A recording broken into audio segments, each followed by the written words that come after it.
Alrighty guys, welcome back to another Steam tutorial, and today we're going to be showing, or showcase, whatever you want to call it. Today we're going to be showcasing the library shelf. So this is another feature. We've talked about collections previously, which are these right over here. As you can see, I titled this one My Favorites, titled this one Strategy Games. I'll link it down below if you did miss that video. Very quick video, just like this one. But we're going to be talking about Steam shelves. So what are they right over here? As you can see right over here, there's a section called Add Shelf. This is in your library. Let me just go again, refresh it. So this is your library. This is what it looks like for most people if they have it unchanged from the original. But you can add more stuff to here. As you can see, you have a couple of shelves already.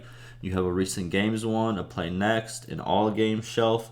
Now, if you click Add Shelf right over here, you can add different things. First thing you can add, this kind of works with the collection video I just did, is a collection that you have. So I have my favorites right over here. I could also put them right over here as well. Oh, sorry, that's the wrong one. That's the Steam favorites. But my favorites, this is the one that I made.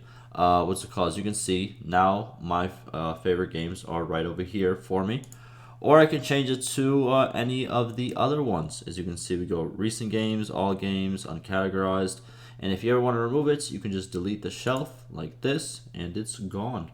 Also, you can move these around, up and down, as you can see. But yeah, it's a pretty cool little feature. It adds a little, I guess, accessibility to Steam. So hopefully you enjoyed. Ask me any questions, and I'll see you in the next one.